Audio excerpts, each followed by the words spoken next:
আজি আমি যেতিয়া নেকি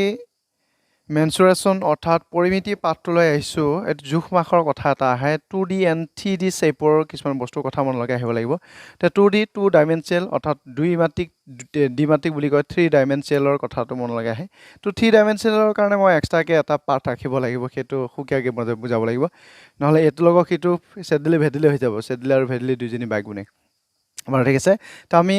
2D অৰ্থাৎ দ্বিমাত্ৰিক বস্তুৰ ক্ষেত্ৰতে আহিম, যেনে বৰ্গ বৃত্ত ৰিলেটেড। আপুনি সহজ বুলি আকৌ নাভাবিব, কিন্তু সহজে এইটোও হয় যে কাৰণ এইটো জোখ মাখৰ ওপৰতে বেছ কৰি পেলাই কোৱা যায়, গতিকে আপোনাৰ সহজ সাধ্য হয় বুলি পেলাই কোৱা যায়। জাষ্ট দুই এটা পইণ্ট আপোনাৰ মনত ৰাখিব লাগে, যেনে কণ্ডিশ্যনখিনি তাত দিয়া থাকে, কণ্ডিশ্যন অনুসৰি আপুনি উলিয়াব লাগে। তাৰ আগতে আপোনাৰ সূত্ৰটো জনাটো একেবাৰে নিতান্ত প্ৰয়োজন। কিন্তু সূত্ৰটো কেনেকৈ মনত থাকিব? সূত্ৰটো তেনেকৈ মনত থাকিব যেতিয়া আপুনি হাতে কামে ঘৰতে লাগি চাব, কৰি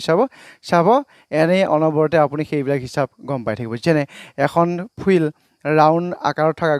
বিটা আকৃতিত থকা ফিল্ড এখনত যেতিয়া নেকি আপুনি এক চক্ৰ মাৰিব, এক পাক মাৰিব, তেতিয়া আপুনি তাক কি বুলি কয়? গণিত ভাষাত তাক আমি 2πr বুলি পেলাই কোৱা যায়। বিটা আকৃতিত যদি আপুনি বস্তু এটা এক পাক ঘূৰে, তেতিয়া আপুনি 2πr গণিতৰ ভাষাত বুলি কয়। ঠিক আছে, বৰ্গ আকৃতিত যদি আপুনি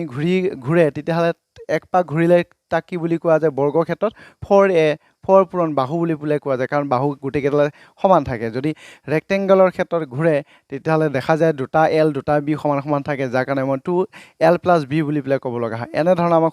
সূত্ৰখিনি থাকিব লাগিব, মনত থকাটো অত্যন্ত প্ৰয়োজন। তেনেকুৱা ক্ষেত্ৰত আপুনি কণ্ডিশ্যন চাই আমি এনচাৰ ওলাব পাৰিম। কণ্ডিশ্যন নাথাকাৰ কুৱেশ্যন দিব, কিন্তু কণ্ডিশ্যনেল কুৱেশ্যন বেছি দিয়ে। তো কৰিহে অভ্যাস হ'ব যে কণ্ডিশ্যনেল কুৱেশ্যন কোনবিলাক হয়, কেনেকৈ কণ্ডিশ্যনটো উলিয়াব পাৰি আৰু কেনেকৈ কৰি উলিয়াব পাৰি। ঠিক আছে, আমি ইয়াত ভিতৰত সোমাই যাওঁ আৰু তাৰ সূত্ৰকেইটা লিখা আছে ধুনীয়াকৈ। লিখা নাথাকিলে আমি লিখি দিলোৱেহেঁতেন, কথাই নাই। তো ঠিক আছে, তো ইয়াতে আমাৰ যিকেইটা সূত্ৰ প্ৰয়োজন আছে সূত্ৰকেইটা লিখা আছে। এনেকুৱা নহয় যে সূত্ৰকেইটা আমাৰ মনত নাই, এইটো লিখিব নোৱাৰিম, এনেকুৱা কথা হ'ব নোৱাৰে। তো সূত্ৰ আমাৰ মনত থাকিবই লাগিব। তো ঠিক আছে, আমাৰ প্ৰথম সূত্ৰটো কি লিখা আছে যে ৰেক্টেংগলৰ কালিৰ ক্ষেত্ৰত কোৱা আছে। ৰেক্টেংগল বুলি ক'লে আপোনাৰতো জনা বুজা আছেই যে আমাৰ ৰেক্টেংগলৰ কালিৰ সূত্ৰটো কি আহিব? দিশপূৰণ প্ৰস্থ হিচাপে আহিব লাগিব। আৰু পৰিসীমা ক্ষেত্ৰত 2l + b 2 পূৰণ দিশ যোগ প্ৰস্থ বুলি পেলাই কোৱা যায়, যাক আমি সহজতে এই বুলি পেলাই কওঁ যে কাৰণটো হৈছে এনেকুৱা, ইয়াত l বুলি দৈৰ্ঘ্যটোক মই কওঁ, প্ৰস্থটোক b বুলি পেলাই কোৱা যায়। দেখা যায় ৰেক্টেংগলৰ ক্ষেত্ৰত l দুটা দেখা পোৱা যায়, কাৰণ এটা কথা কি, পৰিসীমা বুলি ক'লে আপুনি ভয় নাখাব। যিকোনো বস্তু পৰিসীমা এক পাক ঘূৰক, পৰিসীমা বুলি ক'লে কোনোবাই ভয় খাই যায়। ঠিক আছে, সম্পূৰ্ণ ষ্টেণ্ডিং পজিশ্যনৰ বা ষ্টাৰ্টিং পজিশ্যনৰ পৰা গৈ পেলাই এক পাক আহি আকৌ যদি সেই স্থানত পৰে, তেতিয়াহ'লে পৰিসীমা হৈ যাব। আৰু বৃত্তাকাৰ বস্তুৰ ক্ষেত্ৰত ঠিক একেধৰণে, যদি ইয়াক সম্পূৰ্ণ পাক মাৰিছে, আধা পাক মাৰিছে, নহ'লে ক'ৰবাত যদি ৰৈ গৈছে, যেনে ক'ৰবাত যদি ৰৈ গৈছে, আপুনি ভাবিছে এক বৃত্তাকাৰ বস্তুৰ ক্ষেত্ৰত মই কেনেকৈ দেখাম? বাহুযুক্ত ক্ষেত্ৰত মই দেখাব পাৰিলোঁ, যেনে ইয়াৰ পৰা এনেকৈ গৈ পেলাই এনেকৈ আহিছে। ঠিক আছে, আৰু ত্ৰিভুজৰ বাহু ক্ষেত্ৰত এনেকৈ পৰিসীমা গোটেইকেইডাল ছাইড, চতুৰ্ভুজ, পঞ্চভুজ, ষষ্ঠভুজ, অষ্টভুজৰ ক্ষেত্ৰতো মই গোটেই বহুভুজৰ ক্ষেত্ৰত গোটেই বাহুবিলাক কি কৰিব লাগে? পৰিসীমাৰ ক্ষেত্ৰত যোগ কৰিব লাগে। এতিয়া আপুনি ক'ব যে বৃত্তৰ ক্ষেত্ৰত কেনেকৈ গোটেইখিনি মই যোগ কৰিম? এতিয়া ইয়াত যদি যোগ কৰাৰ কথা নাথাকে। ঠিক আছে, যেনে ইয়াত সম্পূৰ্ণ এটা বৃত্ত বুলি ক'লে এক পাক বুলি পেলাই কওঁ, 2πr বুলি পেলাই কোৱা যায়। বৃত্তাকাৰত আমি পাই ব্যৱহাৰ কৰিবই লাগিব। ঠিক আছে, ৰেডিয়াছটো ইয়াৰ পৰাই যাব বা ব্যাসাৰ্ধটো ইয়াৰ পৰাই যাব। ঠিক আছে, বহুত ধুনীয়া কথা। এতিয়া কোৱা হৈছে যে যেনেকৈ অৰ্ধ বুলি কোৱা যায়, অৰ্ধ মানে 2ৰে হৰণ কৰা, তাৰমানে যি কি হয় যে πr বুলি পেলাই কোৱা যায়। ঠিক আছে, এতিয়া আপুনি যদি মোক সোধে যে এনেকৈ যদি আৰু এটা খণ্ড ভাগ কৰি দিওঁ, তাৰো আৰু এটা আধা ভাগ হৈ যাব, হয়নে? কথাটো এনেকৈ বুজা যায়। কিন্তু ধৰি লৈছোঁ আপোনাৰ এনেকৈ দিয়া থাকিব পাৰে, এইখিনিৰ পৰা এইখিনিলৈ ওলাব লাগে, কোনো জোখ মাখ নাই, এইখিনিৰ পৰা ইয়ালৈ উলিয়াব লাগে, তেতিয়া কোনটো প্ৰক্ৰিয়া ব্যৱহাৰ কৰা যায়? এনেকুৱা যদি থাকে, ইয়াতে এংগল এটা থাকিব লাগিব। এংগল এটা যদি থাকে, তেতিয়াহ'লে এনেকুৱা এটা সূত্ৰ ব্যৱহাৰ কৰা যায়, θ/360 πr² বুলি পেলাই ব্যৱহাৰ কৰা যায়। ঠিক আছে, πr², এই সূত্ৰটো ব্যৱহাৰ কৰি পেলাই πr² নহয় 2πrটো দিব লাগিব। কেলৈ 2πrটো দি দিছোঁ? 2πrটো দিয়াৰ অৰ্থ হৈছে এক পাকৰে এই অংশটো ওলাম, সেই হৈছে θ/360, এংগল এটা থাকে তাত। ঠিক আছে, এতিয়া আমাৰ চিন্তা কৰিব লগা বিষয় ইয়াত অকণমানো নাই। ঠিক আছে, প্ৰথম আমাৰ যিটো দিয়া আছে সেই সূত্ৰটোৰ পৰা আমি আৰম্ভ কৰি দিছোঁ। ইয়াতে লিখা আছে যে আয়তৰ কালি l × b। ঠিক আছে, তাৰপিছত পৰিসীমা 2l + b, কেনেকৈ আহিলে? l দুটা আছে, গতিকে 2l বুলি পেলাই লিখিব পাৰে। b দুটা আছে, সেইবাবে আপুনি 2b বুলি লিখিব লাগে। গোটেইখিনি এক চক্ৰ মাৰে কাৰণে আপুনি প্লাছত লিখিব লাগে, চব প্লাছ গৈয়েতো আপোনাৰ এনেকুৱা হ'ব পাৰে। ঠিক আছে, এতিয়া 2 আৰু 2 লসাগু কিবা কমন হিচাপে ল'ব পাৰোঁ, l + b হিচাপে আপুনি বেকেটত ৰাখি দিব পাৰে। সেই হিচাপে আপোনাৰ সূত্ৰটো আহি যায়, হৈছে এতিয়া ইয়াতে আপোনাক ক'ব যে ডায়গনেল কৰ্ণৰ ক্ষেত্ৰত আপুনি কি কাম কৰিব ইয়াতে root L square plus B square সূত্ৰটো ব্যৱহাৰ কৰা যায় যেনে আমাৰ ইয়াতে ডায়গনেল বা কৰ্ণ এডাল যদি টানি দিয়া যায় তেতিয়াহ'লে এই কৰ্ণডালৰ দৈৰ্ঘ্য কিমান যদি সোধা যায় তেতিয়া আপুনি ক'ব লাগিব যে root L square plus B square বুলি পেলাই এতিয়া কেনেকৈ সম্ভৱ হ'ল এইটো ক'ৰ পৰা আহিছে বুলি পেলাই যদি কোৱা যায় ই এটা আমাৰ প্ৰত্যেকটো কোণে কি হয় 90 ডিগ্ৰী এংগলত থাকে গতিকে এই এংগলটো 90 ডিগ্ৰী এংগল হয় পাইথাগোৰাছৰ উপপাদ্য অনুসৰি এইডাল কৰ্ণৰ দৈৰ্ঘ্য আটাইতকৈ দীঘল হ'ব এই দীঘলডাল পাবৰ কাৰণে ইহঁত দুটাক স্কোৱাৰ কৰি যোগ কৰিব লাগে যাৰ কাৰণে L square plus B square বুলি পেলাই কোৱা যায় ৰুট অভাৰডাল দিবই লাগিব ঠিক আছে এনেকৈ সৰু সুৰাকৈ 2-4টা কথা মনত ৰাখিলে আমাৰ অতিকে ভাল বা হৈ যায় তো ঠিক আছে ইয়াৰ পিছতে কৈছে বৰ্গ কথাটো চবেই জানে সকলো জানে স্কোৱাৰৰ কথাটো আমি জানো ঠিক ইয়াতে এ স্কোৱাৰ বাহু গোটেই বাহুবিলাক সমান কাৰণে ঠিক আছে আমি গতিকে ইয়াত যদি এ বুলি পেলাই কৈ দিওঁ গোটেই বাহু সমান জাষ্ট আপুনি এই যিটো আমাৰ এডজাষ্টেণ্ট বা সন্নিহিত ওচৰা-ওচৰি বাহু দুটা আছে সেই দুটা বাহুক আপুনি পূৰণ কৰি দিলে হৈ যাব মানে বাহু পূৰণ বাহু স্কোৱাৰ হ'বই লাগিব কালিৰ ক্ষেত্ৰত স্কোৱাৰ থাকেই আয়তনৰ ক্ষেত্ৰত ভলিউমৰ ক্ষেত্ৰত 3 থাকেই মাত্ৰাটো সেইটোৱে 3 ডাইমেনচিয়েল সেইটো গুচি গ'ল এইটো দ্বিমাত্ৰিক দুটামান কালিৰ ক্ষেত্ৰত দুটামান পূৰণ হ'বই লাগিব সেইবাবে এ আৰু এ ওচৰা-ওচৰি দুটামান পূৰণ হয় কালিৰ ক্ষেত্ৰত মনত ৰাখিবৰ কাৰণে ভাল পৰিসীমা 4a কেলেই হ'ল মই অলপ কনচেপ্ট দি গৈছোঁ বহুতৰে কনচেপ্ট আছেই ঠিক আছে তৎসতে মই দি গৈছোঁ এ গোটেইকেইডাল বাহু যোগ কৰি হ'বই লাগিব কাৰণ এক পাক মাৰিছোঁ গতিকে গোটেইখিনি যোগ কৰিব লাগিব 4টা এ হৈ যাব গতিকে 4a ইয়াতে লিখা আছে ৰুট 2a বুলি পেলাই লিখা আছে কৰ্ণডালৰ দৈৰ্ঘ্য ঠিক আপুনি যদি এইখিনি কৰ্ণডাল টানি লয় যে মই অলপ আগতে কিহৰ পালোঁ আয়তৰ আমি কৰ্ণৰ দৈৰ্ঘ্য পাইছোঁ এতিয়া বৰ্গৰ কৰ্ণৰ দৈৰ্ঘ্য পাম বৰ্গৰ কৰ্ণৰ দৈৰ্ঘ্যৰ ক্ষেত্ৰত ঠিক আমাৰ এই ডায়গনেলডাল কি হৈ যাব ৰুট 2a হিচাপে আপুনি লিখিব লাগিব বা চিম্পল তে আমি পাইথাগোৰাছৰ উপপাদ্যই ব্যৱহাৰ কৰিছোঁ ইয়াত বেলেগ নহয় এ স্কোৱাৰ 2a স্কোৱাৰ হৈ যাব ঠিক আছে মই এই ডায়গনেলডাল কি হিচাপে পালোঁ এ স্কোৱাৰ প্লাছ এ স্কোৱাৰ এই হিচাপে এইখিনি মান পোৱা যায় এ স্কোৱাৰ দুটা হৈ গৈছে 2a স্কোৱাৰ 2ৰ বৰ্গমূল নাই সি ভিতৰত থাকিব এ স্কোৱাৰৰ বৰ্গমূল আছে এ বুলি পেলাই লিখা যায়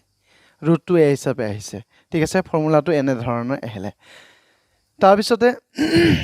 গোটেই এইখিনি বস্তু পাই যাব চিন্তা কৰিব নালাগে তো পেৰেলগ্ৰাম সামান্তৰিকৰ ক্ষেত্ৰত যদি আমাক কালি লাগে বি ইনটু এইচ বুলি পেলাই ভূমি পূৰণ উচ্চতা বুলি পেলাই ব্যৱহাৰ কৰিটো হৈ যায় ঠিক আছে পেৰিমিটাৰ পৰিসীমাৰ ক্ষেত্ৰতো এ প্লাছ বি অৰ্থাৎ এইটো আয়তৰ সূত্ৰটোৰ লগত ছেইম হৈ যায় যেনে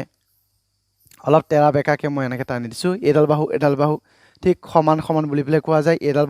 বাহু সমান বুলি পেলাই কোৱা যায় ইয়াৰ যদি বি বুলি কোৱা যায় ৰেক্টেংগলৰ নিচিনা একেই হৈ যায় বজ হৈ গ'ল এনেকুৱা ক্ষেত্ৰত ইয়াক চিন্তা কৰিব লগা নাথাকে তা আমি ইয়াৰ পৰিসীমা সূত্ৰটো এনেকৈ গোটেইকেইডাল যোগ কৰি দিলে এই সূত্ৰ অনুসৰি পোৱা যায় ঠিক আছে অলপ বস্তু দেখাই গৈছোঁ কুৱেশ্যন আমি ভালদৰে চাম সূত্ৰখিনি আপোনাক দি দিম ট্ৰাইংগল ত্ৰিভুজৰ কালি সূত্ৰত আপুনি জানে যে 1/2 বি ইনটু এইচ বুলি পেলাই জানে এতিয়া আপুনি এইটো বস্তু জানি ল'ব লাগিব যে ত্ৰিভুজ এক প্ৰকাৰে ত্ৰিভুজ আছে জানা নাই ত্ৰিভুজটো বহু প্ৰকাৰৰ আছে ঠিক আছে সমকোণী ত্ৰিভুজ আছে সমদ্বিবাহু ত্ৰিভুজ আছে সমবাহু ত্ৰিভুজ আছে বিষম বাহু ত্ৰিভুজ আছে এতিয়া কোনটো সূত্ৰ ব্যৱহাৰ কৰিম পগলা হৈ যায় সেইবাবে এটা বস্তু ভাল ইমানকেইটা ত্ৰিভুজৰ কালিৰ সূত্ৰ ব্যৱহাৰ কৰাতকৈ এটা সূত্ৰ আপুনি মনত ৰাখক সেই সূত্ৰৰ মতে ব্যৱহাৰ কৰিব তাৰে ভিতৰতে ধৰি লওক এইটো সূত্ৰ আপোনাৰ একদম সৰুৰ পৰাই মনত আছে যে হা পূৰণ ভূমি পূৰণ উচ্চতা বুলি পেলাই আপোনাৰ মনত আগৰ পৰাই আছে পূৰ্বকালৰ পৰাই আছে ঠিক আছে আৰু এটা সূত্ৰ ঠিক আছে এনেকৈ আমি বহুতকেইটা সূত্ৰ পাম তাৰ মাজতে এটা সূত্ৰ ব্যৱহাৰ কৰিবৰ কাৰণে মই এটা হিণ্টছ দি আছোঁ বুলি পেলাই ধৰি লওক বেলেগ উপদেশ নহয় আৰু ঠিক আছে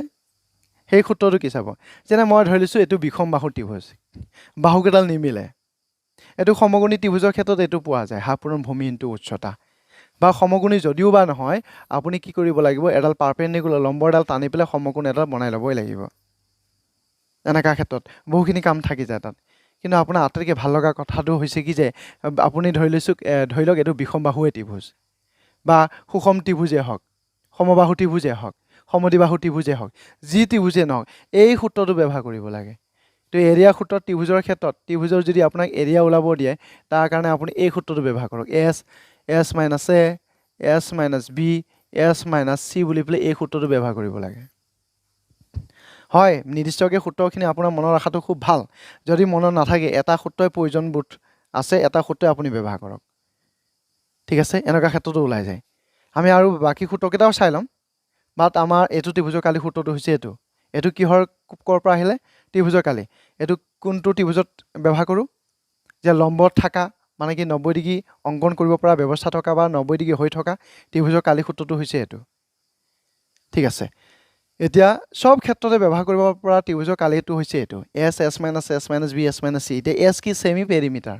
s হৈছে সেমি পেৰিমিটাৰ পেৰিমিটাৰ পৰিসীমা কি আমি জানো যে ত্ৰিভুজত তিনডাল বাহু থাকে যেনে a b c তিনডাল বাহু থাকে ঠিক আছে a b c তিনডাল বাহু যোগ কৰা মানে আপোনাৰ পেৰিমিটাৰ হৈ গ'ল যেতেনে সেমি পেৰিমিটাৰলৈকে গুচি আহে আধা কৰিব লাগে a + b + c / 2 ঠিক আছে আধা কৰিলে সেমি বুলি কয় সেমি বুলি কোৱাৰ লগে লগে 2 ৰে হৰণ কৰিব লাগিব এই হৈছে আপোনাৰ s পোৱা যায়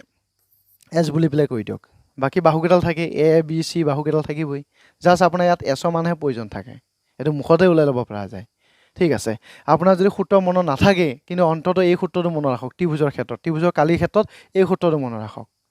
গোটেই ত্ৰিভুজৰ ক্ষেত্ৰত লাগি যায় সমবাহু সমদ্বিবাহু সমকোণী তাৰপিছত বাহুকেইডাল সমান নহলে এটো ত্ৰিভুজৰ এটো কালি সূত্ৰ হৈছে আপোনাৰ ইম্পৰ্টেন্ট সূত্ৰ তাৰপিছতে হেই কৈছে সমকোণী ত্ৰিভুজৰ কালি সূত্ৰ কি তেতিয়া কোৱা নিচিনা b * h 1/2 b * h হয় 90 ডিগ্ৰী আছে কাৰণে আৰু পৰিসীমা কি a b c পৰিসীমাৰ ক্ষেত্ৰত বাহুৰ তিনডাল থাকে তিনডাল যোগ কৰিবই লাগিব এইখিনি কথা আমি বুজি পোৱা হলো তাৰপিছতে কৈছে কি সমকোণী সমদ্বিবাহু ত্ৰিভুজৰ ক্ষেত্ৰত 1/2 a² বুলি পেলাই ব্যৱহাৰ কৰা যায় যেনে মই ধৰি লৈছো সমদ্বিবাহু ত্ৰিভুজ চাব দেই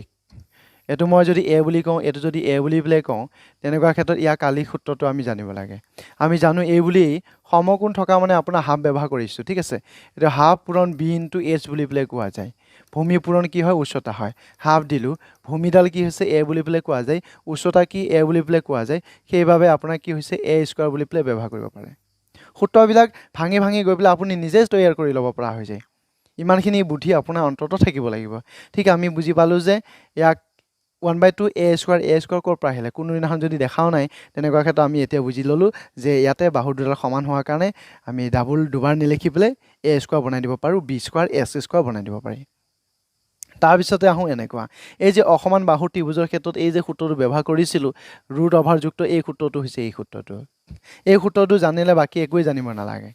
ত্ৰিভুজৰ এটো মেইন সূত্ৰ বুলি পেলাই কোৱা যায় হেকেটা কি হেকেটা এনেই জানো হেকেটা এনেই নহয় আপোনাক যদি সূত্ৰ মনত থকা নাই বুলি পেলাই কয় এটো অন্তৰত যদি মনত থাকে তেতিয়া আপুনি এনসাৰ ওলাই ল'ব পাৰিব হৈ গৈছে পৰিসীমাটো একেই হৈ থাকিব তিনডাল বাহুৱে থাকে ঠিক আছে আৰু চাও ক'ত দিয়া আছে এবাৰ ট্ৰেপেজিয়ামৰ কথা কোৱা আছে এতিয়া আপোনাৰ পৰা এটা কথা আহিব পাৰে যে সমবাহু ত্ৰিভুজৰ এটা সৰু সূত্ৰ এটা আছে সমবাহু ত্ৰিভুজৰ ক্ষেত্ৰত হেতু খুব আহে ঠিক আছে সমকোণী ত্ৰিভুজৰ 1/2 b * h এটোটো আহে ভূমি পূৰণ উচ্চতা হাফ পূৰণ ভূমি পূৰণ উচ্চতাটো আহে আৰু এটা সূত্ৰত বেছিকে প্ৰশ্ন আহে কোনটো সূত্ৰ কোনটো ত্ৰিভুজৰ হেতু হৈছে সমবাহু ত্ৰিভুজ যি আমাৰ তিনডাল বাহু সমান সেই হৈছে সমবাহু ত্ৰিভুজ ঠিক আছে তে সমবাহু ত্ৰিভুজৰ ক্ষেত্ৰত সেই সূত্ৰটো কি এৰিয়া সূত্ৰটো কি মই শেষৰ ফালে লিখি থৈছো গোটেইখিনি দি দিম এই হৈছে √3/4 a² বা বাহু স্কয়াৰ বুলি প্লে কোৱা যায় আপুনি কব এটো কোন ফালৰ পৰা আমি আনসাৰ ওলাব পাৰি মই তেতিয়াও কৈছো যে এই ফৰ্মুলা এৰিয়া সূত্ৰটো কৰ পৰা সৃষ্টি হৈছে অলপ আগত 1/2 a² কৰ পৰা সৃষ্টি হৈছে এনেকৈ যদি আপুনি তৈয়াৰ কৰিব বিচাৰে তেতিয়াহলে এই সূত্ৰটো যাব লাগিব লম্বা সূত্ৰটো যাব লাগিব যত নেকি মই কৰিছিলো যে এই সূত্ৰটো s s - b s - c এই সূত্ৰটো যদি যায় গোটেই মানকেইডাল যদি বাহুকেইডাল যদি কিবা পাতি দিয়ে তেতিয়াহলে √3/4 a² পাব না নাপাব কওকচোন পাব কেনেকৈ পাব চাওক ইয়াতে তিনডাল বাহু সমান দি আছে a বুলি পেলাই যদি ধৰি গোটেইকেইডালে a হৈ গল সেই হিচাপে চাওক s ৰ মান আমি কি নাজানো নহয় a তিনটা a হল গতিকে 3a দিলো হৈছে 3a দিলো এটো হৈছে পৰিসীমা আপোনাক যদি কয় যে কি উলিয়াব লাগে যে সেমি পেৰিমিটাৰ লাগে সেমি পেৰিমিটাৰ কাৰণে কি কৰিব লাগে এটো পৰিসীমাক আপুনি 2 এৰ হৰণ কৰিব লাগে 3/2 3a/2 হৈ গল s মান কি আহি গল 3a/2 হৈ গল সেইভাবে আপুনি 3a/2 ইয়াত বহাই দিব ঠিক আকৌ এইখিনি কামটো অলপ দীঘলীয়া হয় কিন্তু ওলাব যাওঁতে ঠিক আছে 3a/2 s যত আছে তাতে বহাব লাগিব তাৰপিছত এটো a মান কিমান বহাব a ভ্যালুটোৱে বহাব বস এইখিনি মই এটা হিন্ট দিছো গোটেইখিনি নাপাতো তাৰপিছতে আকৌ এটো s পাইছে 3a/ আকৌ a পুনৰ এটো b মান কি বহাব আকৌ a বহাব c কোড কি বহাব a বহাব এইখিনি ক্যালকুলেশনত আপুনি গৈ √3/4 a² পাই যাব চিন্তা কৰিব নালাগে এটো প্ৰমাণ হিচাপে হক আপোনাৰ মনত ৰাখিবৰ কাৰণে হক কৰিলেহে মনত থাকে গতিকে মই কৈ দিলোঁ তাৰপিছত এই হৈছে আপোনাৰ ট্ৰেপেজিয়ামৰ কালি সূত্ৰটো ট্ৰেপেজিয়ামৰ ক্ষেত্ৰত আপোনাৰ কি আহিব তাত পেৰেলেল এযোৰ থাকে ঠিক আছে প্ৰথম কথা চিত্ৰটো আপোনাৰ মনলৈ আহিব লাগিব চিত্ৰটো জানিব লাগে এইটো পেৰেলেল সাইড আপোনাৰ বাহুকেইডাল কিন্তু সমান নহয় যিটো আমাৰ পেৰেলেল নহয় সমান্তৰাল হৈছে সমান সমান অংশত গৈ থকাকে যি ৰেখা যায় সেইটো আমাৰ সমান্তৰাল বুলি পেলাই কোৱা যায় ঠিক আছে এই দুটা আমি কি কৰিব লাগে যোগ কৰিব লাগে সেই হিচাপে a + b দিয়া আছে ইয়াৰ এটা হাইট থাকে হাইটটো আপুনি লগাই দি হাফ কৰিব লাগে half into h a + b এটো হৈছে ট্ৰেপেজিয়ামৰ কি প্ৰশ্ন ৰাখিছো পিছত চাই আছো সূত্ৰকেইটা মই প্ৰথমতে কৈ আছো আৰু ৰম্বাসৰ কালি ক্ষেত্ৰত আপোনাৰ কি কৰিব লাগে ৰম্বাস আৰু বৰ্গৰ পাৰ্থক্য কি বাৰু এই ৰম্বাস আৰু বৰ্গৰ পাৰ্থক্য এইটোই পাৰ্থক্য নোহোৱা তাৰ সামঞ্জস্য কি আছে বা সিমিলাৰিটি কি আছে সাদৃশ কিহত সদৃশ হয় বাহুকেইডাল ইয়াৰ যি সমান সেই বৰ্গ বাহু সমান ৰম্বাসৰ বাহু সমান হয়নে ঠিক আছে তাত প্ৰত্যেকটো কোণে কি হয় সাইডৰ কোণে 90 ডিগ্ৰী থাকে ইয়াত 90 ডিগ্ৰী নহয় কিন্তু ইয়াত মাজত আহি আকৌ 90 90 কৰে ইউ 90 কৰে ইউ 90 কৰে তাত 90 ইয়াতো হয় ইয়াতো হয় বৰ্গত কিন্তু ইয়াত এই জায়গাটো নহয় 90 হেটো তাৰ ডিফাৰেন্স বাকি সব তাৰ ক্যাৰেক্টাৰিস্টিক্স বা বৈশিষ্ট্য একে হয় ঠিক আছে তো পৰিসীমা কি হ'ব 4a হ'ব কেলে হ'ব কাৰণ গোটেইকেইডাল বাহুৱে সমান গতিকে 4a হ'বই লাগিব ঠিক আছে আমাৰ ইয়াতে কি দিয়া আছে d1 d2 ইয়াৰ যি আমাৰ মই কাটি দিলো একেবাৰে আমাৰ ডায়াগোনাল দুডাল আছে d1 d2 বুলি পেলে কৈ দিয়ক তে d1 d2 আপোনাক লাগিবই সেই হিচাপে 1/2 d1 d2 আপোনাৰ হৈছে ৰম্বাসৰ কালি সূত্ৰটো ঠিক আছে তাৰ পিছত অলপ দেখাইছো এৰিয়া সূত্ৰটো আমি জানো যে পাই r স্কয়াৰ লাগিবই ঠিক আছে বৃত্তাকাৰ চকাটো আপোনাৰ যেটা নেকি সাইকেল এখন মাৰি গৈ আছে কোনো ধৰণৰ ভাবাই নাই তো ভাবি কাম কৰি গৈ থাকিব লাগিলে কাৰবাক খুন্দা মাৰি দিয়ে একো কথা নাই ঠিক আছে তেতিয়া ক'ব কি যে মই সূত্ৰ আৱিষ্কাৰ কৰি আছিলো সেইটো কাৰণে খুন্দা মাৰা হৈ গ'ল তো এই হৈছে পাই r স্কয়াৰ কালি কিমান কালি আবৰণ এটা দিছে ধৰি লৈছো এটো ইয়াৰে আপোনাৰ এখিনি কিবা কভাৰ সভা লগাইছে সেই হৈছে আপোনাৰ কালি কিমান বস্তু লগোৱা হৈছে কিমান আঠা লগোৱা হৈছে কিমান ৰং লগোৱা হৈছে কিমান কাপু লাগিছে ঢাকিবৰ কাৰণে কিমান কাপু লাগিছে কালি কথাটো হেতুই বস্তুটো ত্ৰিভুজে হওক ৰম্বাসে হওক বৰ্গ হওক সবে হওক তাৰপিছত পৰিধি ক্ষেত্ৰত আমাৰ 2 পাই r গুছি আহিব এটো এপাক বুলি কয় ঠিক আছে পৰিসীমা হওক পৰিধি হওক যিয়ে নহওক এটো কি কয় এক পাক সম্পূৰ্ণ এক পাক বৃত্তৰ ক্ষেত্ৰত আমাৰ 2 পাই r ব্যৱহাৰ কৰা যায় বস হৈ যাব না তো আমাৰ এইখিনি আছিল বিশেষকে 2D শেপৰ কাৰণে মই দিছিলো এখিনি আমাৰ যথেষ্ট এখিনিৰ পৰা আমাৰ উল্টা পুল্টাকে দিয়া থাকিব আৰু এটা দি আছে চতুৰ্ভুজৰ কালিটো আপোনাৰ ইয়াতে দি আছে চতুৰ্ভুজ যে চাৰিডাল বাহু দি আছে ই বৰ্গও নহয় ৰম্বাসও নহয় কিবা আয়তো নহয় সমান্তৰিকও নহয় তেনেকুৱা ক্ষেত্ৰত কি ব্যৱহাৰ কৰা যায় 1/2 d h1 h2 বুলি পেলে ব্যৱহাৰ কৰা যায় ঠিক আছে তাৰ মানে এটা আমাৰ ডায়াগোনাল ডাল লাগিবই এডাল ডায়াগোনাল লাগিব ডায়াগোনাল বা কৰ্ণডাল লাগিব ঠিক আছে কৰ্ণডালৰ দুডাল আমাৰ কি টানা যায় উচ্চতা টানা যায় বা এনেকে বুলি পেলে কম বাৰু ঠিক আছে মই এটো কোনো নাম সাম নাই এটো চতুৰ্ভুজ বুলি পেলে কৈ লওক এনেকে বুলি পেলে কোৱা যায় এটো আমাৰ এডালক আমি কি কম d বুলি পেলে কম 1 2 3 ক'ব নালাগে কাৰণ এডালেই আছে এই যে মই ইয়াত উচ্চতা হিচাপে এনেকে টানিছো এই হিচাপে যে মই ইয়াটো টানিছো এই হৈছে h1 এই হৈছে h2 ইহত দুটাক আমি যোগ কৰিম d লগত পূৰণ কৰিম আৰু হাফ লগতে এটা পূৰণ হৈ থাকিব হৈ যাব তো এনেকে আমি 2-4টা কিবা সূত্ৰ আমি জানি ললো ইয়াতে কোৱা আছে পৰিসীমা কি ইয়াৰ চাৰিডাল বাহুৱে থাকে চতুৰ্ভুজৰ গতিকে গোটেইকেইডাল যোগ কৰি দিলো ঠিক আছে ইয়াত ভেজাল নাই এতিয়া আমি নিৰ্ভেজালকে আমি এনসাৰ কৰিব লাগিব কি ধৰণে এনসাৰ কৰিব পাৰি তাক আমি জানিলাম ঠিক আছে আকৌ লাষ্ট টাইম সেই সূত্ৰটো ব্যৱহাৰ কৰা হৈছে যে আমাৰ ইকুইলেটাৰেল ট্ৰায়াঙ্গল অৰ ক্ষেত্ৰত আমাৰ এৰিয়া যিটো পোৱা যায় সমবাহু ত্ৰিভুজৰ √3/4a² তেতিয়া আমি ব্যৱহাৰ কৰিছো আৰু পৰিসীমা 3a ব্যৱহাৰ কৰা যায় 3s ব্যৱহাৰ কৰা যায় তিনি পূৰণ বাহু বুলি পেলাই ব্যৱহাৰ কৰা যায় মনত ৰাখিব ভাল সদায় ব্যৱহাৰ কৰি গলে এইবিলাক মনত থাকি যায় ঠিক আছে এতিয়া আমি মেইন বস্তুখিনি আনিছো এনেকে আপোনালোকক দিবৰ কাৰণে এখন লিষ্টতে ৰাখিছো ইয়াৰ কেইটা সূত্ৰ আছে ইয়াতে চাই লওক ইয়া লিখিছে ৰেক্টেংগল দিয়া আছে তাৰপিছতে স্কয়াৰৰ দিয়া আছে বা ইফালে সমান্তৰিকৰ দিয়া আছে ত্ৰিভুজৰ কালি দিয়া আছে সমকোণী ত্ৰিভুজৰ কালি তাৰপিছত সমকোণী সমদ্বিবাহু ত্ৰিভুজৰ কালি তাৰপিছত অসমান বাহু ত্ৰিভুজ যদি থাকে সেই দীঘল সূত্ৰটো ব্যৱহাৰ কৰিব পাৰি ট্ৰেপেজিয়ামৰ দিয়া আছে ৰম্বাসৰ দিয়া আছে বৃত্তৰ দিয়া আছে আৰু লগতে আৰু এটা দিয়া আছে গোটেইকেইটা দিয়া আছে ধুনীয়াকে চাই ল'ব পাৰিব মই যেতিয়া নেকি পিডিএফটো দিম টেলিগ্ৰামত গৈ পেলাই সোমাব আৰু ধুনীয়াকে পিডিএফ কেইটা দি দিম মই আজি এটা দিছো এতিয়া পৰা আৰম্ভ কৰিম গোটেইবিলাক দিয়া তে আমাৰ বাকি কেইটা সূত্ৰ দিয়া আছে ইয়াত আকৌ আগৰখিনি আহিলে হ'ব একো নাই এইটো হৈছে 11 আৰু এটা হ'ব লাগিছিলে ঠিক আছে তাতে গ'ল নহয় প্ৰথমতে হ'ব এতিয়া আমি আহো কুৱেশ্যনলৈকে 16 সেন্টিমিটাৰ কাষযুক্ত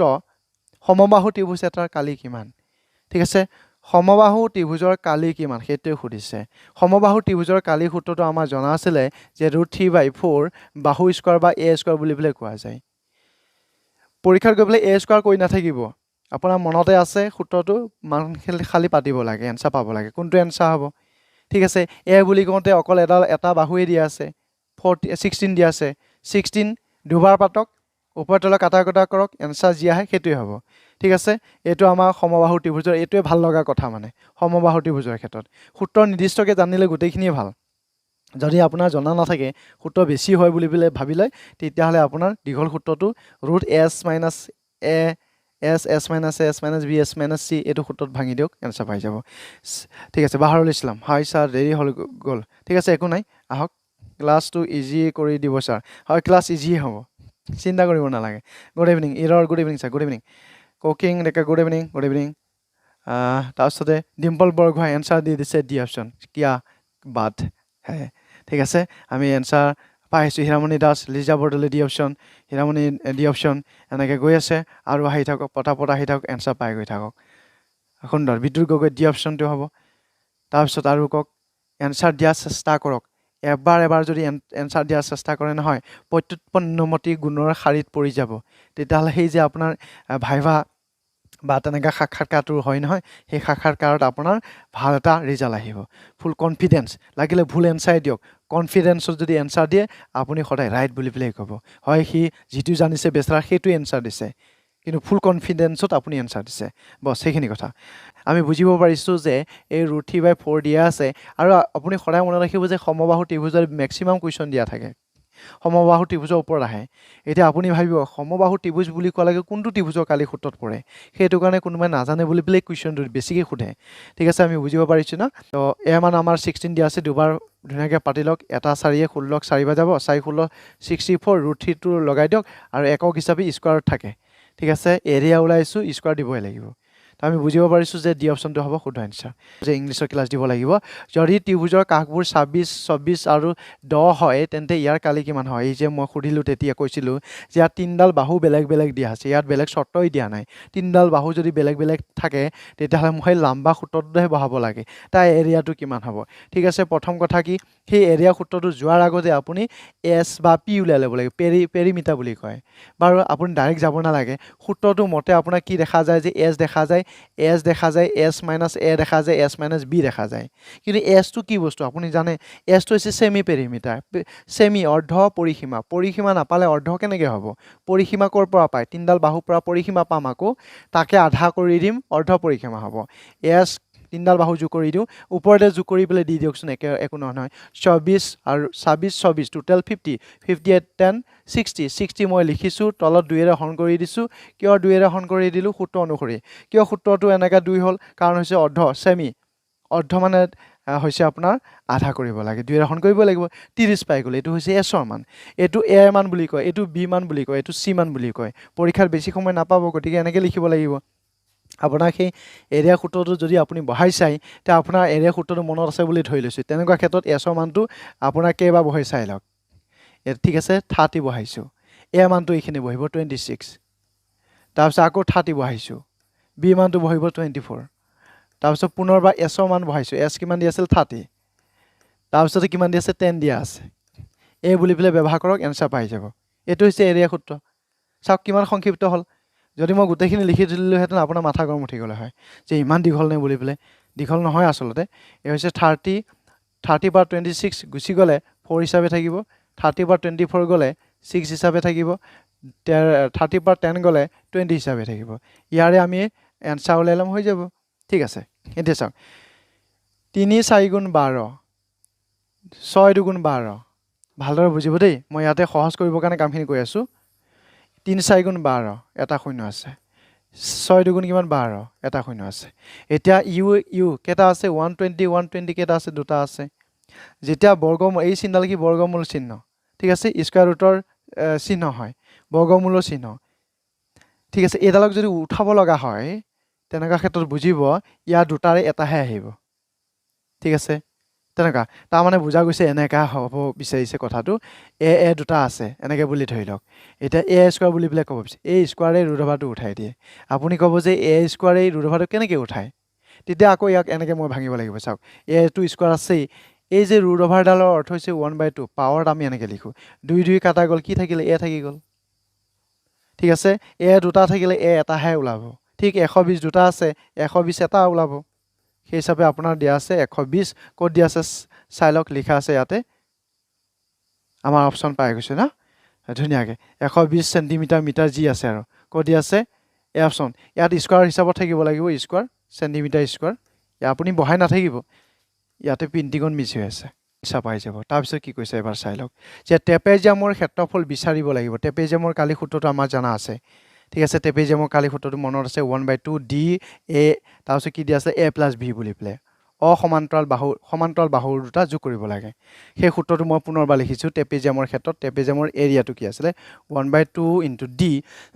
ডায়গনেলডাল লাগিব তাৰপিছতে লিখা আছিলে ডায়গনেল নহয় ইয়াৰ উচ্চতা বুলি পেলাই কোৱা যায় আৰু লগতে এ প্লাছ ভি বুলি পেলাই আমি কৈ দিওঁ ঠিক আছে এই অসমান্তৰাল বাহুৰ দুটাৰ মাজৰ যিটো হাইট বা দূৰত্ব সেই হৈছে এইচ এইটো সূত্ৰত বহাব লাগে এনচাৰ পাব লাগে সমান্তৰাল যাৰ সমান্তৰাল বাহুযোৰ দিয়া আছে 20 আৰু 18 এই দুটা মান দিয়া আছে দিশ আৰু 18 মাজৰ দূৰত্ব 15 দিয়া আছে মান বহাই দিলে এনচাৰ পাই যাব ঠিক আছে মই মানটো বহাই দিছোঁ আপোনালোকে কেলকুলেশ্যন কৰিব এনচাৰ পাই যাব তাৰপিছত এ দিয়া আছে আপোনাৰ 20 দিয়া আছে এ হৈছে 18 দিয়া আছে প্লাছত দিয়া আছে এইটো প্লাছ 18 দিয়া আছে অলপ সহজ কৰি পেলাই মই ইয়াতে টানি দি দিছোঁ টোটেল কৈছিলে 38 হ'ব টোটেল এনচাৰ কিমান হ'ব সেইটো আমাক লাগে 15 ঠিক আছে এইটো 15 এইটো 15 এনচাৰ কিমান আহিব আমি বুজিব পাৰিছোঁ যে 2য়ে 38ক 19 বা যাব 19ৰ লগত 15 যদি মাল্টিপ্লাই কৰি দিয়া যায় 285 হিচাপে পোৱা যাব আমি গম পালোঁ আলি 285 ক 285 ঠিক আছে বহুত বহুত ধন্যবাদ এইটো হৈছে এনেকুৱা এটা চিম্পল কুৱেশ্যন আছিলে য'ত আমি সূত্ৰটো মনত ৰাখিলে ক'ব পাৰোঁ এনচাৰ কিমান হ'ব ঠিক আছে ইয়াৰ পিছতে লিখিছে এই বুলি পেলাই যে ভূমি যদি 28 চেণ্টিমিটাৰ আৰু উচ্চতা যদি 16 চেণ্টিমিটাৰ সামান্তৰিকৰ ক্ষেত্ৰফল কিমান হ'ব সামান্তৰিকৰ কালি সূত্ৰটো কি আছিলে বি ইনটু এইচ আছিলে সামান্তৰিকৰ কালি সূত্ৰটো বি ইনটু কেপিটেলতো দিব পাৰে একো নাই সামান্তৰিকৰ কালি সূত্ৰটো জাষ্ট এই দুটা আছিলে এইটো মাল্টিপ্লাই কৰক এনচাৰ পাই যাওক ইয়াতে দুটা আছে উচ্চতাও দি আছে ভূমিও দি আছে বেইছো দি আছে হাইটো দি আছে এনচাৰ পূৰণ কৰি দিয়ক কেলকুলেশ্যন কৰি দিয়ক এনচাৰ কোনটো আহিব মোক কৈ দিয়ক আয়ত ক্ষেত্ৰৰ দৈৰ্ঘ্য আৰু প্ৰস্থ অনুপাত 4:3 আয়ত ক্ষেত্ৰৰ ক্ষেত্ৰফল 6912 হ'লে প্ৰস্থ আৰু ক্ষেত্ৰফল অনুপাত কিমান হ'ব ঠিক আছে আকৌ কৈছে প্ৰস্থ আৰু ক্ষেত্ৰফল অনুপাত কিমান হ'ব ক্ষেত্ৰফলটোতো দিয়াই আছে 6912 দিয়াই আছে প্ৰস্থ কিমান হ'ব সেইটো জানিব লাগে প্ৰস্থ আমি নাজানো প্ৰস্থ ক'ত দিয়া আছে এইটো হৈছে দিশ এইটো হৈছে প্ৰস্থ অনুপাতত দিয়া আছে কিন্তু মই তাক প্ৰপাৰ প্ৰস্থটো ওলাবই লাগিব ঠিক আছে এই দুটা কি দিয়া আছে এইটো হৈছে দিশ এইটো হ'ল প্ৰস্থ এনে আয়তৰ ক্ষেত্ৰত কি দেখা যায় দিশ আৰু পূৰণ প্ৰস্থ দুইটা পূৰণ কৰিলে কি পোৱা যায় কালি পোৱা যায় ঠিক আছে মই ইয়াতে অজ্ঞাত মান এটা ধৰি ল'ব পাৰোঁ x বুলি পেলাই ধৰি ল'ব পাৰোঁ যেনে 4x 3x 4x দীঘক মই 4x ধৰি লৈছোঁ আৰু এইটো প্ৰস্থক 3x ধৰি লৈছোঁ এই দুইটাই পূৰণ হোৱা অৰ্থ আপুনি গম পালে যে l ইনটু বি দিশ পূৰণ প্ৰস্থ কালি সূত্ৰ আয়তৰ কালি সূত্ৰটো পাই গ'লোঁ আৰু এই কালি মানটো কিমান দি আছিলে ক্ষেত্ৰফল দি আছিলে 6912 হিচাপে দিয়া আছে এই হিচাপে 4 3 12 বুলি পেলাই মই লিখিছোঁ x কেইটা আছে দুটা আছে স্কোৱাৰত দিব লাগিব 6912 ৰাইট হেণ্ড ছাইডত আছে এতিয়া কাটা কুটা কৰিব চিন্তা কৰক ঠিক আছে আমি এনেকৈ কাটি দিওঁ 12য়ে 69ক এবাৰ যাব 12য়ে 69ক এবাৰ যাব সিফালে ছাইডত লিখিম 12য়ে যাব 5 12 60 6 হ'লে 72 বেছি হৈ যাব গতিকে 5 বাৰ দিব লাগিব 5 12 60 9 থাকিলে 9 and 1 91 12কে এবাৰ যাব যদি মই 8 বাৰ দিওঁ তে 96 হৈ যাব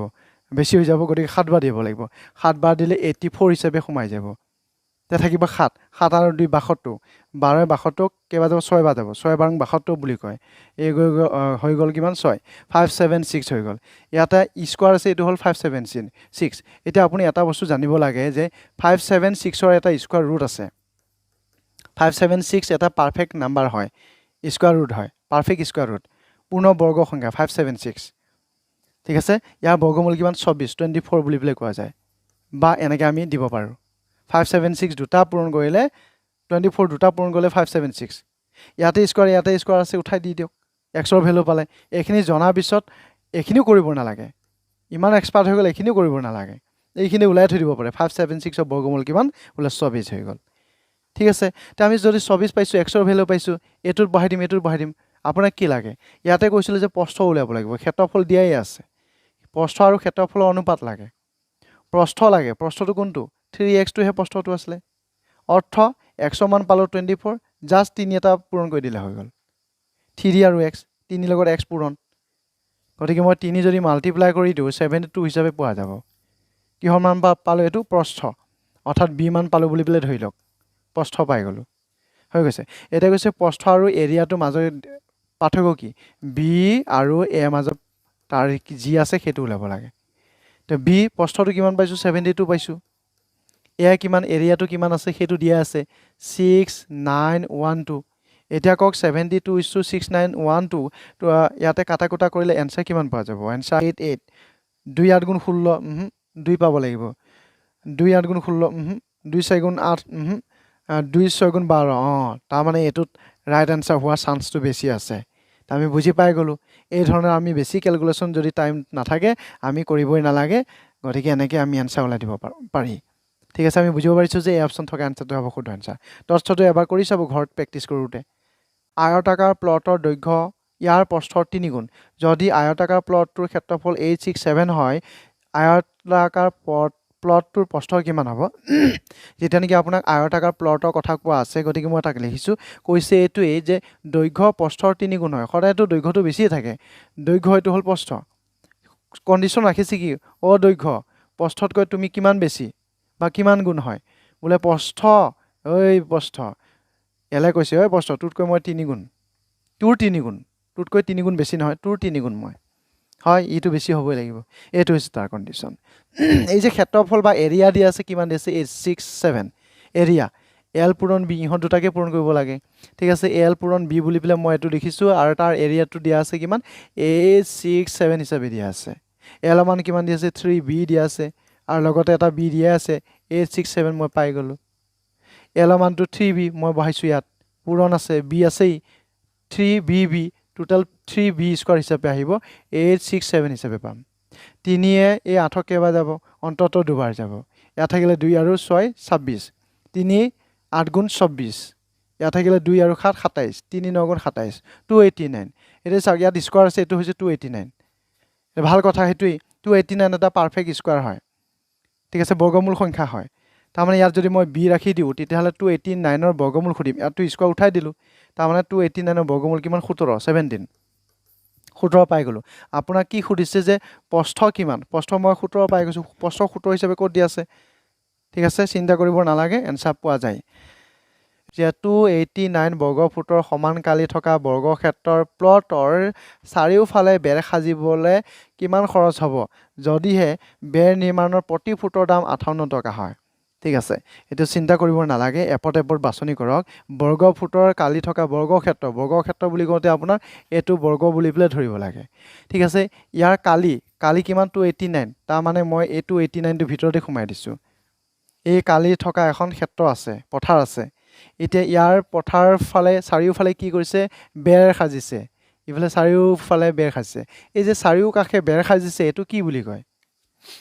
ঠিক আছে এটো টু এৰিয়া হয় এৰিয়া কিমান দি আছে 289 দি আছে আমি বুজি পাৰিছো 289 দি আছে এই যে চাৰিওফালে যে বেৰ দিছে এটো কি এপাক হয় নহয় এপাক হয় মানে পৰিসীমা হয় বৰ্গ পৰিসীমা সূত্ৰটো আমি জানো যে কি হ'ব এটো 4a হিচাপে আহিব লাগিব বৰ্গ পৰিসীমাটো 4a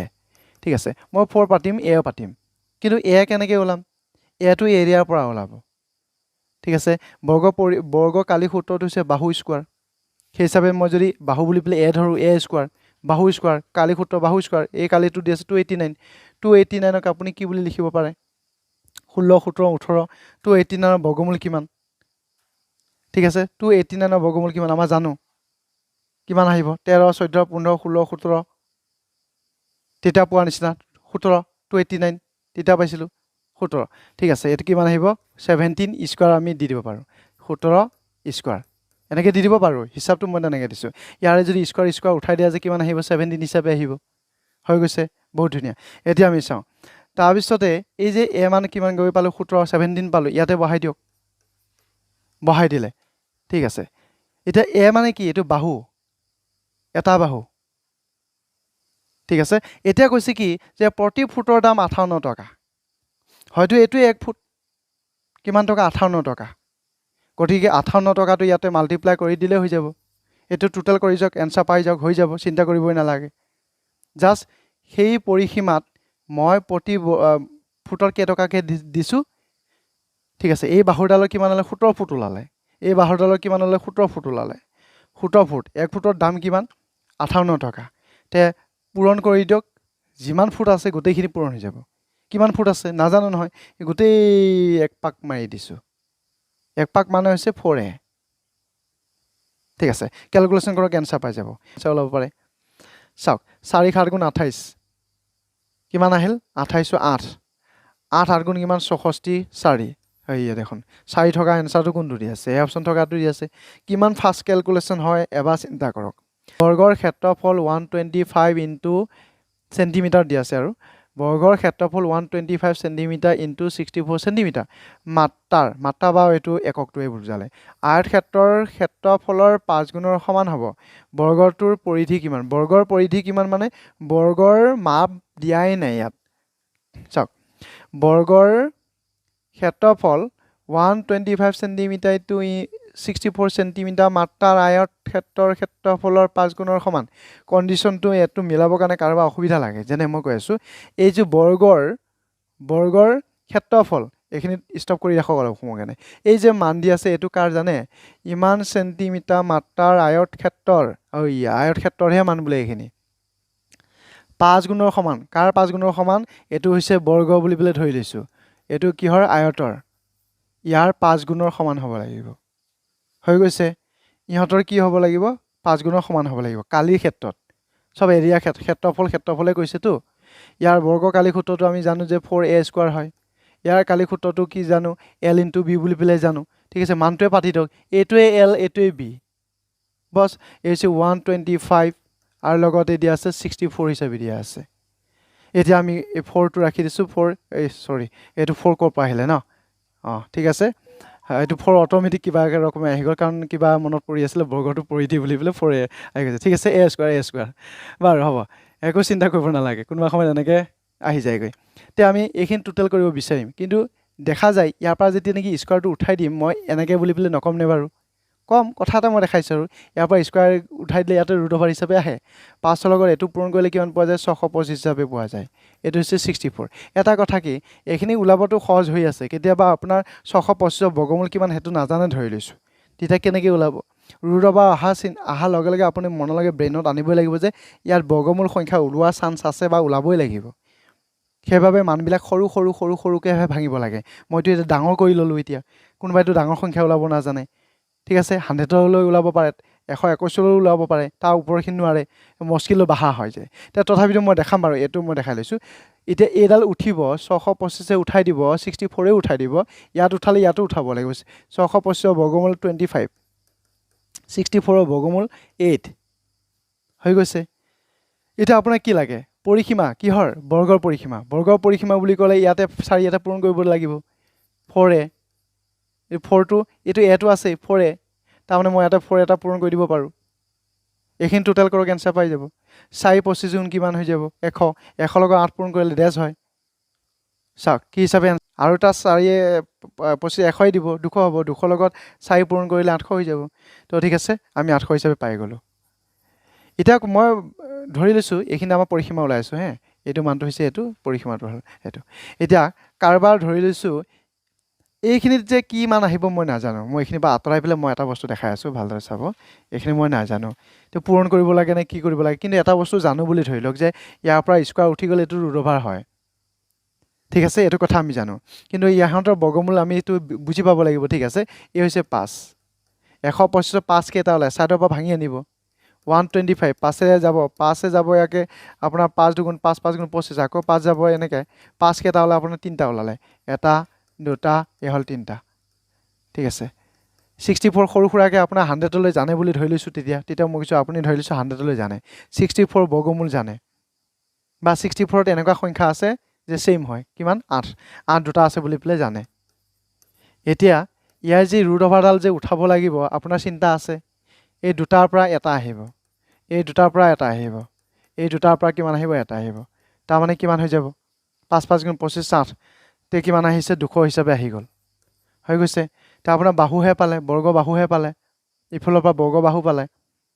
ঠিক আছে তাৰমানে পৰিসীমা যদি আপোনাক ওলাব লগা হয় 4 এটা মাল্টিপ্লাই কৰিব লাগিব বৰ্গ বাহু 4ডালে সমান থাকে গতিকে ইয়াৰ লগত যদি 4 মাল্টিপ্লাই কৰি দিয়ে যে 800 হিচাপে পোৱা যাব ঠিক আছে আমি এনেদৰে কৰি ওলাব পাৰি গতিকে চিন্তা কৰিব লগা ইয়াত নাই ঠিক আছে তাৰপিছত আহোঁ নেক্সট কুৱেশ্যনলৈকে এবাৰ লিখিছে কি এবাৰ চাওক এই লিখাছে এটা চকাৰ ব্যাসাৰ্ধ 22.4 সেন্টিমিটাৰ 500 পাক ঘূৰণত চকাটো কিমান দূৰ অতিক্ৰম কৰিব এইটো কথা আপোনাৰ জানিব লাগে আপুনি চাইকেলখন চলাই গৈ আছে আপোনাৰ চাইকেলৰ চকাটো বৃত্ত আকৃতিতহে ঘূৰি আছে এক পাকত কিমান দূৰ গ'ল দুই পাকত কিমান দূৰ গ'ল কি তেনেকুৱা ক্ষেত্ৰত 500 পাক ঘূৰিছে তেতিয়া কিমান দূৰ যাব সেই কথাটো কোৱা আছে প্ৰিয়ংকা ডেকা 800 ঠিক আছে তা এনেকুৱা ক্ষেত্ৰত এই বৃত্তাকাৰ বস্তুটোৱে যাব যোৱাৰ লগে লগে এটা কি কৰিব অতিক্ৰম কৰিব এই বৃত্তাকাৰ বস্তুটো যে ঘূৰে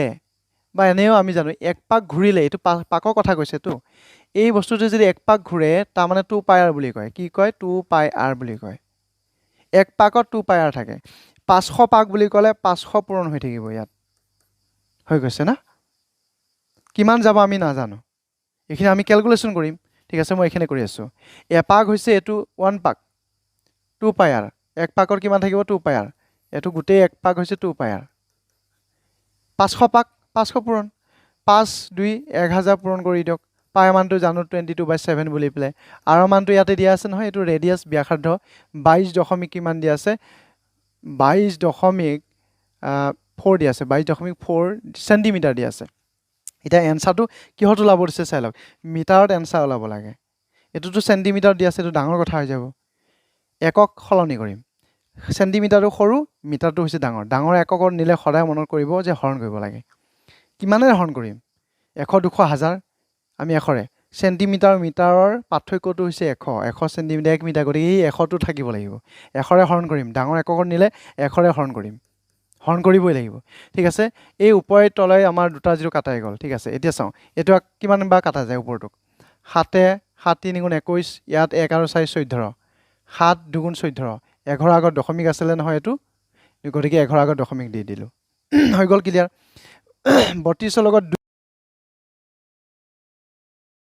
এই দশমিকটো উঠাই দিয়ে পূৰণৰ ক্ষেত্ৰত শূন্য দশমিক উঠাই দিব পাৰে 11 আগত দশমিক উঠিব এটা শূন্য উঠিব তাৰ মানে 22 লগত আপোনাৰ কিমান পূৰণ হ'ব 30 পূৰণ হ'ব টোটাল কক এনসাৰ কিমান আহিব হেতু জনাই যাব হৈ যাব ভুল বুলি নহয় হেতু সেল হিচাপে নাথাকিল আৰু ঠিক আছে হ'ব বহুত বহুত ধন্যবাদ তাৰ পিছতে আহো এটো কোৱেশ্চনলৈকে এতিয়া r ব্যাসাৰ্ধৰ বৃত্তত লিখিব পৰা বা বৃত্তৰ ভিতৰ সোমাই থকা বৰ্গৰ ক্ষেত্ৰত বৰ্গটোৰ কালি কিমান ঠিক আছে এনেকে বুলি প্লে কৰিছে চাব দেই r ব্যাসাৰ্ধ এটা বৃত্ত আছে r ব্যাসাৰ্ধ এটা কি দিয়া আছে বৃত্ত আছে এনেকুৱা টাইপৰ কোৱেশ্চন যে আহে এটো আপুনি চকু মুদি এনসাৰ চকু মুদি থাকিব দেখিব যে এটো কোৱেশ্চন দেখা পাব এটো বৰ্গ বুলি ধৰি লৈছো ঠিক আছে ক্লাসটো ভাল লাগিছে তো সব ক্লাসে ভাল মনপুটি যদি চাই সব ক্লাসে ভাল লাগে তো ঠিক আছে এতিয়া এনেকা হল এটা তো ডাঙৰ কথা হৈ গল তে কাৰ লাগে বৰ্গটোৰ ক্ষেত্ৰফল লাগে বৰ্গটো যেটো বৰ্গ আছে তাৰ এৰিয়াটো কিমান হেতু লাগে এটো মহা মুশকিলত পৰি গলো নহয় জানো চিন্তা কৰিব নালাগে চাই লব এটোত বহুত মানে এটোটো মান দিয়া নাই সূত্ৰটো আৱিষ্কাৰ কৰিব দিছে আমাক সূত্ৰটো জানাৰ পিছত এনেকুৱা কোৱেশ্চন দেখিলে আমি সুটকিত আনসাৰ ওলাই দিম এতিয়া আমি আহো এনেকে চাও কি বুলি প্লে কৰে ইয়াতে কৰ্ণাৰডাল টানিব লাগিব কৰ্ণাৰ টানক নাটানৰ কথা নাই ইয়াতে ৰেডিয়াস দিয়া আছিল r বুলি প্লে দিয়া আছিল ৰেডিয়াসটো এনেকে টানিম নাটানো বৰ্গৰ লগত কানেক্ট হৈ থাকিব পৰাকে এনেকে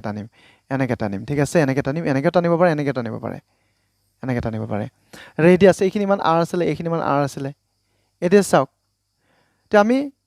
এই বাহুডাল উলিয়াব লাগে এনেও চাওক এই বৰ্গৰ এই দুটাল কৰ্ণই হৈ গল আৰু এনেকে কানেক্ট কৰিলো যে কৰ্ণই হল এইখিনি 90 ডিগ্ৰী এংগল থাকে বুলি আমি জানো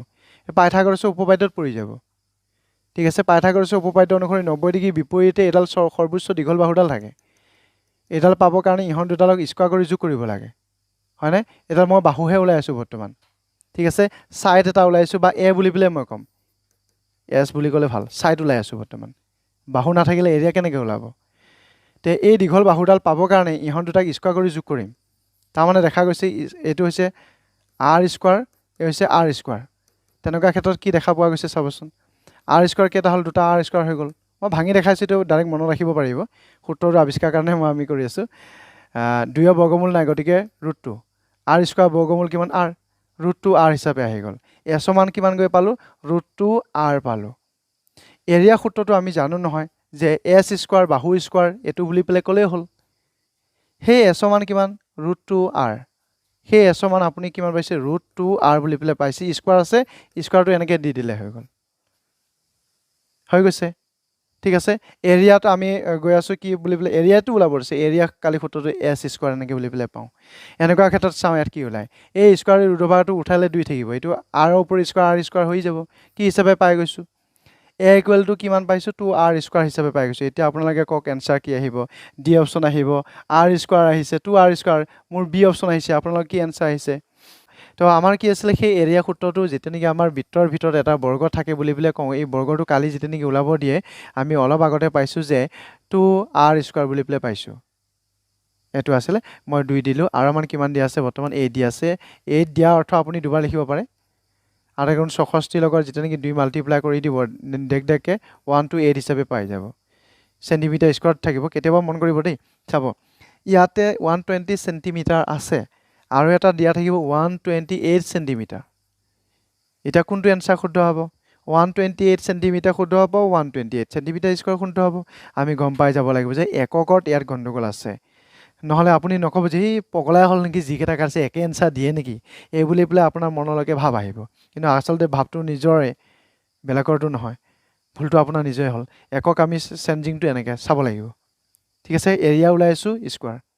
পৰিধি ওলাব লাগিব বৃত্তৰ কালি দিয়া আছে পৰিধি খুব ইম্পৰ্টেন্ট কোৱেশ্চন এইকেটা তো এৰিয়া কিমান দি আছে বৃত্তৰ এৰিয়া 154 দি আছে এৰিয়া সূত্ৰটো আমি জানো নহয় যে পাই r স্কয়াৰ বুলি পেলে জানো 154 সেন্টিমিটাৰ ইয়াৰ পৰা r উলিয়াম পাই মানটো জানো 22/7 r উলিয়াই পেলে পৰিধি 2 পাই r এনসাৰ উলাব লাগিব ঠিক আছে r মানটো উলিয়াই আনক হৈ যাব এখিনি মই এনেকে কৰি ৰাখিছো এইটো এই বাইছে এখিনি পা কৰিলে এটা সময় লাগি যাবগৈ এটো নিয়ম কি ৰাখিব লাগিব এটো লগতো এখিনি কি হৈছে পূৰণ হৈ আছে তাৰ মানে এখিনি ইফালে গলেটো হৰণ হ'ব ঠিক আছে এখিনি ওপৰৰ পৰা কাটি দিম 22 ইয়াকে বাজাব 7 বাজাব 7 2 14 4 7 2 14 কে 15 ঠিক আছে মই r স্কয়াৰটো ৰাখি দিলো এটো 7 আছে এই 7 টো গৈ বলি এনেকে এইটো 7 r স্কয়াৰটো ইয়াত লগতে থাকিলে এটো কাটাই গল r স্কয়াৰ থাকিলে 7 7 গুণ 49 তে ইয়াতে 7 7 নাকাটিলে চলে ইয়াতে স্কয়াৰ উঠাই দিলে 49 ৰ বৰ্গমূল সোধা যায় 7 হিচাপে আহিব অৰ্থ ইয়াতে মই পাতি দিও এটো হৈছে 22/7 আৰু r মান 7 পালো ওপৰত তলে 7 7 কাট গলে 44 হিচাপে থাকি যাব ঠিক আছে আমি বুজিব পাৰিছো বি অপচন থকা আনসাৰটো হ'ব শুদ্ধ আনসাৰ টু কোৱেশ্চন টাইপো আপোনাৰ জানিব লগা শিকিব লগা আমি এক বছৰ আগতে এনেকুৱা টাইপৰ কোৱেশ্চন একদম এক বছৰ ওপৰতে হ'ল এভেইলেবল কোৱেশ্চন দিছিলো যেটো নেকি লাইভ ক্লাসে কৰিছিলো চাব কোৱেশ্চন এভেইলেবল কোৱেশ্চন দেখা পাব ঠিক আছে এতিয়া চাও এটা বৰ্গৰ কাষ 20% যদি হ্ৰাস কৰি দিয়া যায় ক্ষেত্ৰফল কিমান হ্ৰাস পাব এতিয়া বৰ্গৰ ক্ষেত্ৰটো হ'ব পাৰে বা কৰবাত ত্ৰিভুজৰ ক্ষেত্ৰটো হ'ব পাৰে নহলে বা আয়তৰ ক্ষেত্ৰটো হ'ব পাৰে এনেকুৱা ক্ষেত্ৰটো উঠানামা হৈ থাকে এই বৰ্গৰ কাষ যদি 20% হ্ৰাস কৰি দিয়া যায় ক্ষেত্ৰফল কিমান মানে এৰিয়া ক্ষেত্ৰত তাৰ ডিফাৰেন্সটো কৈছে কি পৰিৱৰ্তন হ'ব এটো কৈছে হ্ৰাসে হ'ব কিমান হ্ৰাস হ'ব হেতু কোৱা আছে তা আমি এটো সূত্ৰটো জানিব লাগে এটো আমি আগৰ প্ৰায় পূৰ্বৰ পৰা ব্যৱহাৰ কৰি আছো তো a প্লাস মাইনাস এটা চাওক কোনবাই a প্লাস b মাইনাস এনেকে বুলি পেলে শিকাব বিচাৰিব আপোনাৰ হেতু এপ্ৰোপ্ৰিয়েট নহয় প্ৰপাৰ নহয় প্ৰপাৰটো এ বুলি পেলে আপুনি জানিব লাগিব a plus minus b plus minus a into b divided 100 বুলি পেলে কয় এৰিয়া ক্ষেত্ৰত পৰিৱৰ্তনটো এটো খুব এটা ভাল কথা লাভ লোকসানৰ ক্ষেত্ৰটো এটো আহে এবাৰ হ্ৰাস এবাৰ বৃদ্ধি এৰিয়া ক্ষেত্ৰত সেম আহে ঠিক আছে এতিয়া হৈছে মই কেলে ইমান বিলাক সাইন মই চিহ্ন ব্যৱহাৰ কৰিছো বাৰু কাৰণ কেতিয়াবা হ্ৰাস হয় কেতিয়াবা বৃদ্ধি পায় সেইভাবে ঠিক আছে এই যে হ্ৰাস পাইছে গতিকে আপুনি এই সূত্ৰ অনুসৰি মাইনাস দিব লাগিব 20 দিব ঠিক আছে আপুনি এৰিয়া ক্ষেত্ৰটো বাহুক দুবাৰ ব্যৱহাৰ কৰে সেইভাবে ইয়াকো দুবাৰ ব্যৱহাৰ কৰিব লাগিব সেই একেটা মানকে অৰ্থাৎ ইউ কি হ'ব 20 হ'ব এতিয়া চাওক এই চিহ্নডাল কি হ'ব মাইনাসে মাইনাসে প্লাস হ'ব লাগিব সেইভাবে আপুনি ইয়াতে প্লাস দি দিয়ক হৈ গৈছে এটা ইহন দুটাকে ইয়াতে উঠাই দিব 20 * 20 বুলি প্লে উঠাই দিব ডিভাইডেড 100 কৈ দিব ওপৰতলে ইয়াতে কাটিব পাৰি কাটি দিয়ক এতিয়া এইখিনি মাজত কি হ'ব একে চিন আছে দুইটাই যোগ হ'ব এডাল ডাঙৰ এডাল চিন আহিবই লাগিব নহয় জানো বিছে বিছে কিমান হ'ব 40 হৈ যাব প্লাছ আছে 2 দুগুণ কিমান হ'ব 4 হ'ব এতিয়া চাওঁ ডাঙৰ বৰ্ডৰ চিনডাল মই দিমেই ঠিক আছে দুইডাল চিনে বেলেগ বেলেগ বিয়োগ 40 পৰা 6 গ'লে 36% আপোনাৰ কি হ'ব হ্ৰাস পাব মাইনাছ চিনে ডিক্ৰিজ হোৱা কথা কয় হ্ৰাস পোৱা কথা কয় ঠিক আছে অন্য হাতে প্লাছ চিন ওলালেতো বুজাই যায় সেইটো যে লাভ হ'ব বা বৃদ্ধি পাইছে 36 হিচাপে আপোনালোকৰ এনসাৰ নিশ্চিত আহিছে যে কিমান এনসাৰ আহিছে আমি গম পাই আছো কিমান হ'ব এবাৰ কিহৰ কথা কোৱা আছে যে আয়ৰ ক্ষেত্ৰত দৈৰ্ঘ্য বৃদ্ধি দৈৰ্ঘ্য কি কৈছে 20% বৃদ্ধি কৰিছে প্ৰস্থক 20% হ্ৰাস কৰিছে পৰিৱৰ্তন কিমান আহিব এবাৰ বৃদ্ধি কৰিছে এবাৰ কি কৰিছে হ্ৰাস কৰি দিছে মানে প্ৰস্থ আৰু দীঘৰ একো কথা নাই দুইটা মানক সেই সূত্ৰটোৰ ব্যৱহাৰ কৰক এনসাৰ পাই যাব ঠিক আছে অন্য হাতে এনেকেও ব্যৱহাৰ কৰিব পাৰে যেনে মই ধৰি লৈছো যে ই কিমান আছে বুলি পেলে ধৰি লওক এটো কিহৰ কথা কৈছে আয়তৰ কথা কোৱা আছে শৰ্টকাটটো ওলাব পাৰিব বাৰু এতিয়া এই ক্ষেত্ৰত যাওক হেতু লগত মিলে না নিমিলে এবাৰ চাব লাগিব সচৰাচৰ এটো প্ৰকৃত প্ৰপাৰ এটো আপোনাৰ 100 বুলি ধৰি লওক ঠিক আছে তে আপুনি শূন্যযুক্ত মান হলে বেছি ভাল হয় মানে শূন্যযুক্ত হৈ লব হ'ব লাগে কিমান বুলি কৈছো শূন্য বেলেগ বেলেগ সংখ্যা দিব পাৰে ওলে আপোনাৰ এটো কিমান দিব বিচাৰিব 100 দিব বিচাৰিব এটো কিমান দিব বিচাৰিব 50 দিব বিচাৰিব এই বুলি পেলে কামখিনি কৰিব পাৰে এতিয়া এটো এনসাৰ কিমান আহিব ই আপুনি কিমান হ'ব লাগিব মই হাজাৰ হাজাৰ 100 শূন্যযুক্ত আৰু 1 থকা সংখ্যা উলাই লব বহুত ভাল যেনেটো মামুলি কথা এটো কিয়া কথা এটো 100 বুলি পেলে ধৰি লওক তে ইউ 1000 হৈ যাব এটো আপোনাৰ 100 হৈ যাব 100 হিচাপে লৈ লওক এতিয়া এই বাহুটোক আপোনাৰ কি কৰা হৈছে হিয়তে কৈছে কি বোলে 20% বঢ়াই দিয়া হৈছে এটো 20% বঢ়াই দিয়ক এটো 20% বঢ়াইছে এটো হ্ৰাস কৰি দিয়া হৈছে এই বুলি পেলে অকমান ক্যালকুলেশন কৰক ঠিক আছে এতিয়া মই এখানে ৰাখিম কেলে ৰাখিম কাৰণ এই কোৱেশ্চনটো প্ৰায় সমাপ্ত হৈ যাব এটো কোৱেশ্চন আপোনাক হোমৱৰ্ক হিচাপে দিয়া হল এতিয়া আপুনি এনসাৰ ওলাব পাৰিছে যে 4% এই ডিক্ৰিজ হোৱা এনসাৰটো ওলাব পাৰিছে সংক্ষিপ্তত ঠিক আছে কেনেকৈ কৰিব এনে এটা বস্তু মই হিন্টস এটা দি যাওঁ হা চাব এটো লব চাব আয়ৰ যেতিয়া হৈ আছে এই বাহুডাল সেম হ'ব লাগিব এই বাহুডাল সেম হ'ব লাগিব ঠিক আছে এনেকুৱা ক্ষেত্ৰত কি কৰিব যেতিয়া নেকি বৃদ্ধি পায় এটা কথা বুজি পায় নহয় যেনে মই ধৰিছো এ বাহুটোক মই বৃদ্ধি কৰাম তেতিয়া হলে আপুনি কি বাৰ লিখিব লাগে দুবাৰ লিখিব লাগে কিমান বৃদ্ধি পাইছে বিলে 20% বৃদ্ধি পাইছে 20% বৃদ্ধি পোৱা মানে কি 20/100 এই পিছৰ সংখ্যাটোতহে আপুনি 20% লগাব আগৰ সংখ্যাটো নলগাব কিন্তু বাছি গৈছে যে প্লাস হোৱাৰ কাৰণে আগৰটোত লগালেও আহিব এনসাৰ পিছৰটোত আহিলেও এনসাৰ আহিব তে যেনে এটা এবাৰ কেবা গল 5 বাৰ গল ঠিক আছে এইখিনি ক্যালকুলেশন বৃদ্ধিৰ ক্ষেত্ৰত মই এটো দেখাইছো 5 ৰ লগত 5 প্লাস আছে দি দিছো এটো যেনেকৈ আছে দি দিছো তলৰ কি দিছে 5 আছে 5 একে 6 6টা ডিভাইডেড কিমান 5 6a/5 হিচাপে আহি গৈছে এটো বৃদ্ধিটো যদি আপোনাৰ হ্ৰাস পায় বুলি পেলে কোৱা যায় তেনেকুৱা ক্ষেত্ৰত এটো মাইনাস দিব লাগিব ঠিক আছে আকৌ আপুনি দুবাৰ লিখিব লাগিব এই হিচাপে তে এইখিনি আগৰ কৰা নিচিনাকে 5 হিচাপে কৰি দিয়ক হৈ যাব বা মই সম্পূৰ্ণকৈ লিখিছো এটো ওপৰত আছে a/5 হিচাপে আপুনি লিখক 5 ৰ লগত 5a হিচাপে লিখক এটো হৈছে মাইনাস a ডিভাইডেড কিমান এটো 5 তাৰ মানে 4a/5 এটা চাওক